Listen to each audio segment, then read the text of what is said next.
Andike. Yes, olwaleero bwe tutuuse mu kooti netuddemu kemabega tusobole okufuna byonna.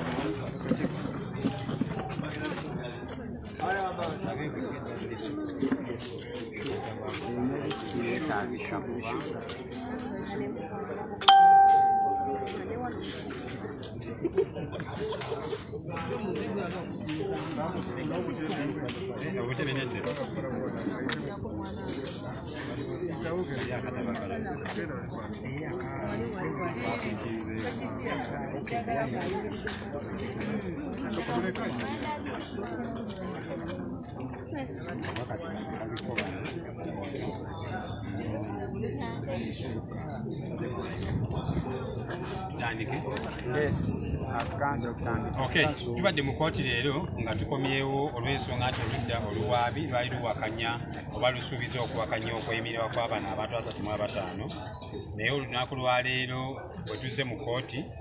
balaze kooti nti abantu 14 bo tebabawakanyizza okusaba kwabwe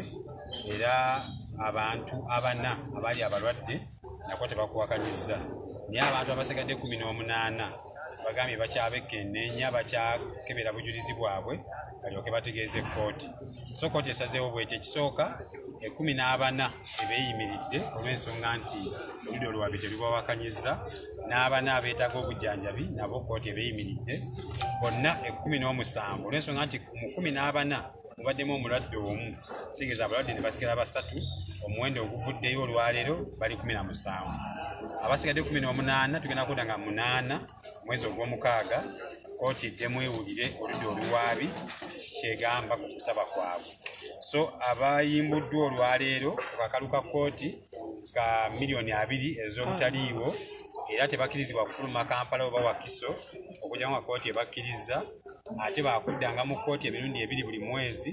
oluvannyuma lw'ennaku 14 bwe basobya mu buwaayiro obwo baba bajja kusazaamu okweyimirirawo kwabwe. Asooka ye Mudde Ntambi Robinson, owokubiri ye Kafuko Stanley, owokusatu ye Sekiranda Samson, owokuna ye Najja Sharif Don Sharif, owokutaano ye Katumba Robert, tulina Kyabagu Geserwa, tulina Kigongo Faizo, tulina Mulimira Musa, tulina Mutumba Sam oba Papa Sam, tulina Mukasa Hussein oba Oshe, tulina Sande John Bosco oba Jebbi, ne tuba ne Tamale Fahad, ne tuba ne Murusha Bashir, ne tuba ne Nyanzi William oba Mbogo, ne tuba ne Nsubuga Muhammad ng'omulwadde, ne Nsubuga Muhammad, ne tuba ne Matovu Adam, ne tuba ne Mpanga Charles. Abe 17 kooti ebeeyimiridde, 18 tukomawo nga 8 omwezi guno ogw'omukaaga. Ne Mubiru James jo yaleeteddwa nga teri ategedde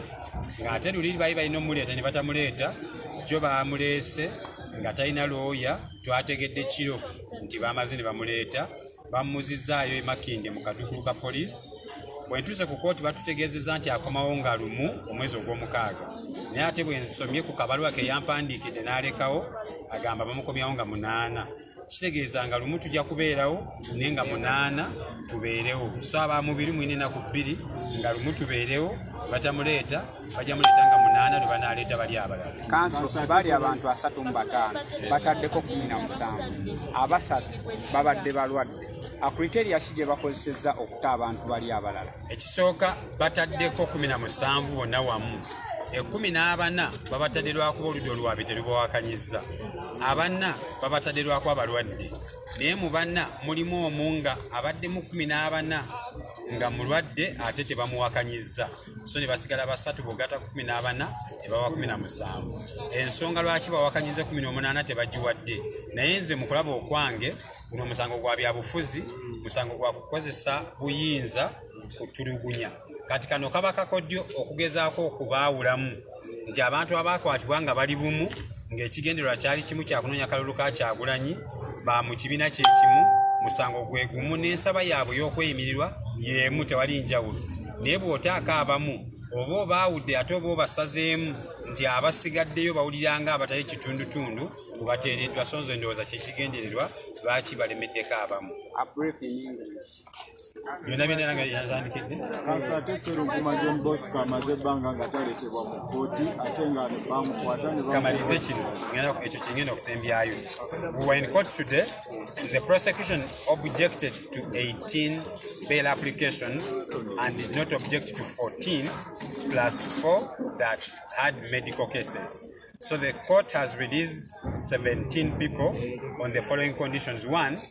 bail cash, rather not cash, 20 million shillings, sureties 50 million. They should not leave Wakiso or Kampala without court's directions. They should report to court twice every month on every Wednesday after 14 days. For the 18, the prosecution claims they are still investigating their cases and they will come back to court on the 8th to see whether they object or not. So we come back on the 18th for the 18 that have remained in prison. Those that have been released today on bail include Mudde Ntambi Robinson, Kafko Stanley, Sechiranda Samson, Naja Sharif, Katumba Robert, Mpanga Charles, Chabagu Geserwa, Chigongo Faizo, Oras Fazo, Mulimira Musa, Mutumba Sam, Mukasa Hussein, Sande John Bosco, Tamale Fahad, Murusha Bashir, Nyazi William, also known as Mbogo, and Nsubuga Muhammad. The rest are going to come back to court on the 8th of June for their bail application. On Mubiru's case, Mubiru James was produced yesterday. None of us knew. We were supposed to come to court on the 17th. He wasn't cause listed. So yesterday I received a call from a journalist to say he has been produced and he was remanded back to military police in Makindye. He comes back on 1st, although the letter he left behind indicates that he is coming back on the 8th. So I implore the relatives to be here on the 1st, that is 1st June. If he's not produced, he will be produced on 8th June while they produce the others. About the criteria? The criteria used for objecting or not objecting is not clear, but to me, it is a tactic to divide and subdue some of these people. It is to break the resolve and the unity amongst them. Because they were all 35, same case, same accusation, same prison, similar bail application, same political party and political ambitions. So if you release some without any genuine reasons, you just want to divide them and make others feel more appreciated or more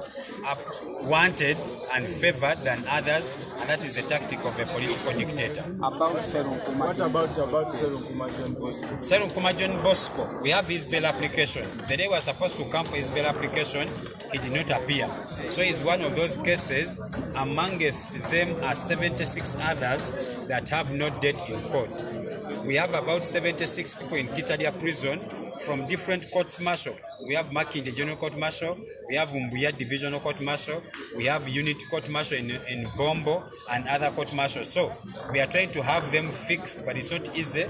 financially and time-wise, but we are doing our best to see that we have everyone was listed. We shall have a press conference where we shall read out every name of every political prison of NUP and opposition that is in Chitalia prison or another detention facility that we have. We hear from them almost on a daily. Some of them relatives do not know. We know, but we can only do little given the resources that we have. The bail terms are 1, not cash, 20 million. 2, sureties, 50 million, not cash. 3, they should not leave Wakiso or Kampala without permission of the court. Number 4, they should report to court twice in a month, every Wednesday, and in a space of 2 weeks. Any breach of those terms, automatic cancellation of bail. No, unless you come back to court and get permission. Akaso katono nitwaga otulye mu Uganda. Bameka be bataddeko, bameka abasigaddeyo. Batadde abantu 17, basigaza abantu 18. 14 okusaba kwabwe gavumenti tekuwakanyizza.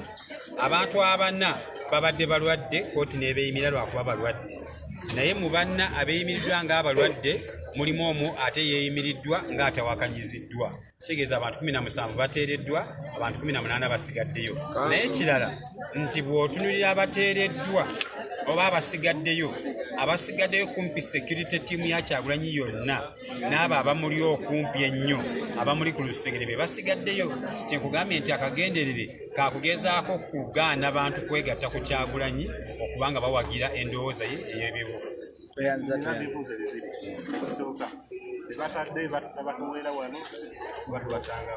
tebabakuweera wano babakuweera eri wansi gy'otali bali mu kubagaba bagenda kujja balindire wano naye nga bali mu kubateera ekyokubiri ava mu Buikwe district yali asula Seeta Mukono ekyo kyangu nnyo kooti ekugambye tofuluma Kampala oba Wakiso nga tolina lukusa lwa kooti kitegeeza va mu kooti funako weweewogoma mu Kampala oba Wakiso tujja kudda oba oli awo nga 18 oba afuna engeri gy'awandiikira kooti agitegeeze nti nze mbeera Buikwe oba Mayuge yonna yonna gy'obeera registra ajja kuba nga atwalayo olupapula olwo basobola okumuwa okweyimira naye wetwogerera eri mu nvubo yeeswa bakugambye beera mu Kampala oba mu Wakiso. Kanso kyembadde mbuuzaako mumanya g'osomye mpuliddemu Robert abadde Kivumbi Robert kuba ninayo Kivumbi Robert Katumba Robert yes kitegeeza Kivumbi Robert tali y'omu ku basigadde Kanso poliisi osomyeko abantu 15 naye ate ogambye batadde 17 ababiri Matovu sa Adamu ndooza mbadde simusomi Matovu Adamu naye mulwadde naye ateereddwa ng'omulwadde musomye 14 mpalisiteri abateereddwa kambaddemu Mudde Ntambi Matovu Adamu oyo mulwadde Kafuko Stanley Sakiranda Samson Najja Sharif Katumba Robert Mpanga Charles omulwadde Kyabagu Geserwa Kigongo Faizo Mulimira Musa Mutumba Sam Mukasa Hussein Sande John Bosco Tamale Fahad Murusha Bashir Nyanzi William Nensubuga Muhammad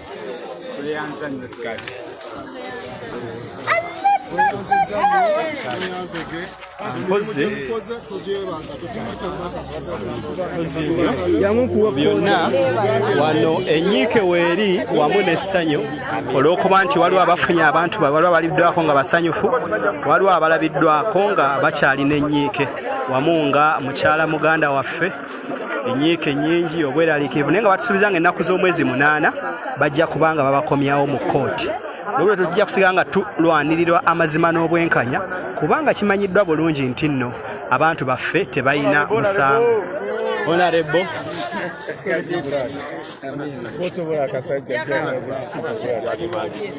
naye nga tukyali bagumu nnyo tulindiridde tulabe nga abantu baffe batuweebwa naye nga ye Kivumbi Robert muganda waffe yakyasigaddeyo tuleka ekigambo okuva eri ku luzaake. Assalamu alaikum musiraamu.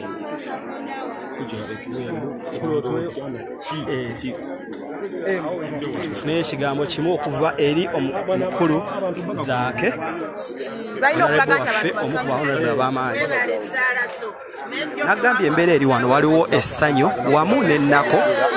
honorable zaake yagenda okuba nga agerako eriffe tubuulire jjukira ebyabadde mu paalamenti wabirabe omu ku basajja abateerya ntama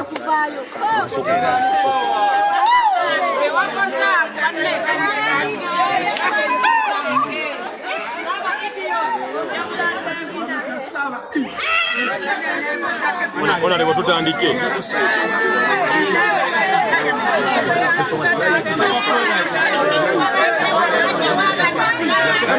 aina kudde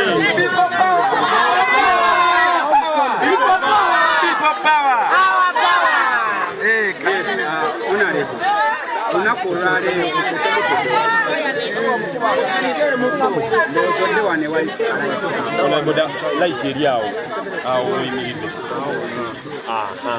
yes honorable akunaku olwaleero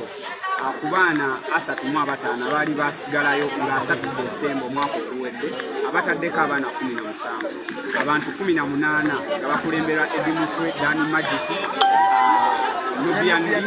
ne ttiimu ya security yonna babazizaawo a message ki gwe gy'olina kikyokirabyemu atutandikirawo wennyini tweyanza okusookera ddala tukyagenda mu maaso okukaka gavumenti ya kuno okulaba nga ete abantu baffe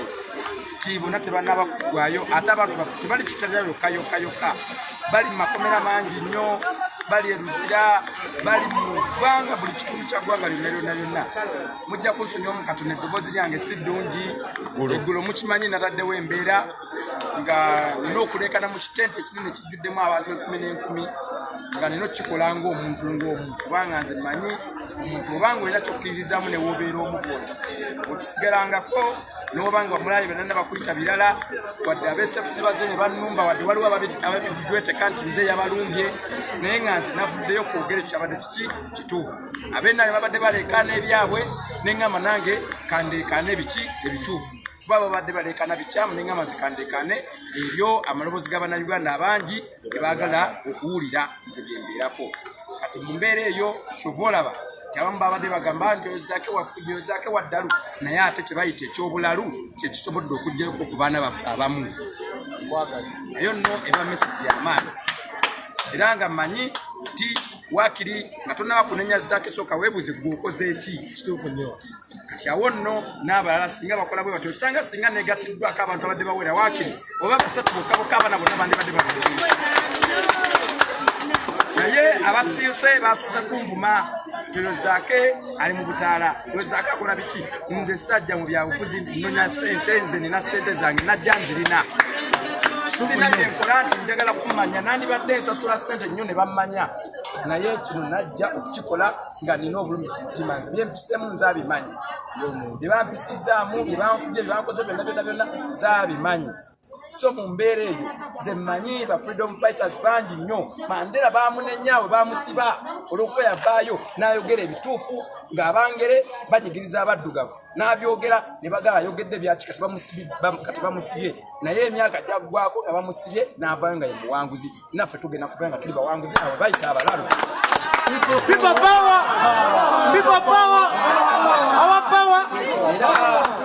era ne mu mbeera etali ya bulijjo nga bw'okola ebintu bya bulijjo ng'embeera si ya bulijjo embeera webanga si ya bulijjo olina kukola ebyo ebitali bya bulijjo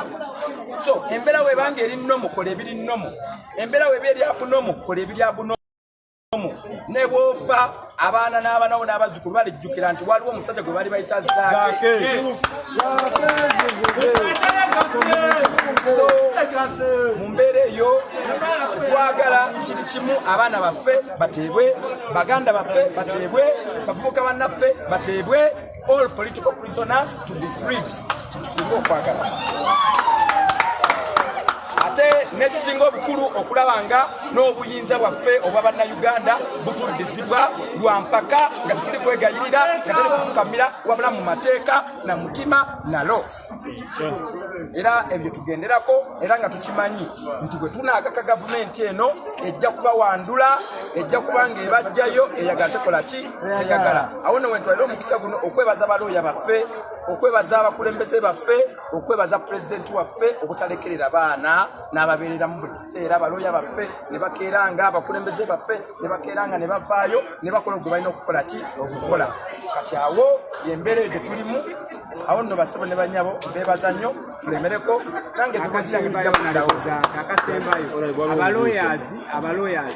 bagambye waliwo ba political prisoners bangi tebabawa date sofa council Mary atugambye waliwo 76 bebajja mu bitundu ebyenjawulo tebalina date naye kibalemesezza okufuna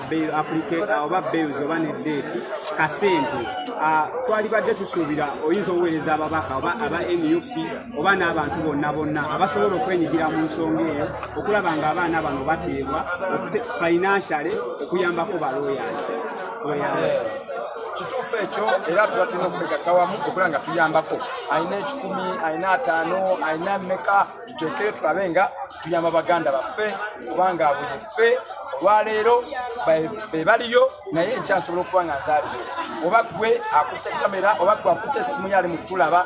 gwe ali mu kulaba bino nga gwaliyo kisoboka oyinza okuba agakomawo e Uganda nga batoli Uganda oyinza okuba ng'oba yina gy'oli ne bakunywa so twetaase twerwanirire kubanga yeffe ne baalagira yeffe abagenda omuwumba eggwanga lino ababaka abalala bwaweera obugambo butini nnyo bakole ki kye bayinza okukola okulabika nga bakolanga ggwe okulabika nga bannaabwe nga babalabirako ababaka kiri kyoyinza obbawa obugambo butini nnyo kintu ekisookera ddala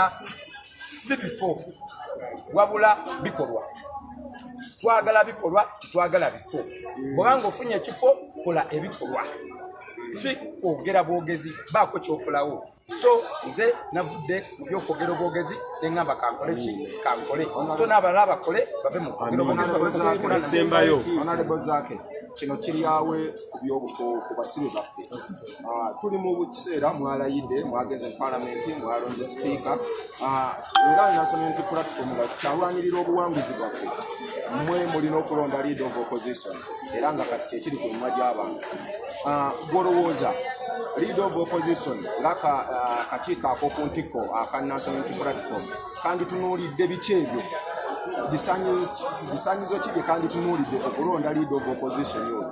era tuzze tukulaba ffe nga bafuutu soja abamu nange nga mwendi tutunuulira nti no twanditunuuliddeko wa values omuntu asinga okutegeera NUP wamu n'okwagala pulezidenti waffe atajja muli amuludde twazze twalabye Nusifana tuwavuddeyo n'okola post live ye gye yakoze ng'agamba abantu abasigadde bonna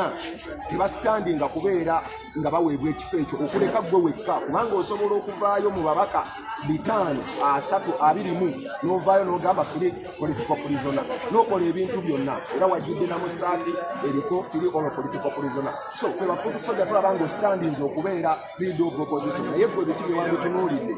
ebyo national unity platform bye yanditunuulidde okulaba nga eronda leader of opposition okusookera ddala nze nebaza nnyo bafuutu sojazi mwena mwenna olw'okundabamu omulimu ne munjagala ennyo n'ekisinga obukulu omulimu ogwo gulina kubeera eri omuntu gwe tusinga okwesiga ffenna gwe twagala naye pulezidenti Kyagulanyi Ssentamu tumuwe obudde na buli kimu yalina okulonda ate kyanaaba alonze kyetuba tugenda nakyo tukisiime nze temutunira nga zaake nze zaake sira okulwa bifo nze platform gye nina emala naye ne bwe nga banjagaliza ekyo era mukimanyi nze wakabinza abisobola ebyo bibadde bigambo okuva eri omukulu Zaake nga nyinza n'obutayongerako kubanga ebisinga asobodde obi breakinga down naaba nga atunnyonnyola embeera egenda mu maaso wabula mpozi ekinnaku ekibaddewo nti muganda waffe Kivumbi Robert alabiddwako nga y'omu kubagiddwa ku lisiti ebaddeko emiro okusooka abaddeko then after ne bamuggyako naye nga essaawa yakakati ekiriwo batusuubiza nga ennaku z'omwezi 8 tujja kuba nga tukomawo mpozi n'ekirala MP waffe omwagalwa ali mu kkomera bamuleese eggulo mu kkooti nga tebabutubuliddeko nti ne bagenda muleeta mu kkooti ne bamuzzayo ne bagamba nti bajja mukomyawo nga 8 naye yaleesewo akabaluwa akagamba nti bagenda mukomyawo ku Mande ekyo twagadde ku Mande tusobole okuba nga tukomawo wano era tuwogere okulaba nga afuna obwenkanya MP waffe mubiru bwatyo yembeera ebadde olunaku olwaleero omukama abakuume mwebale kubeera abalabi baffe balungi tusinkane ku puroguramu yaffe ey'okusaawa 10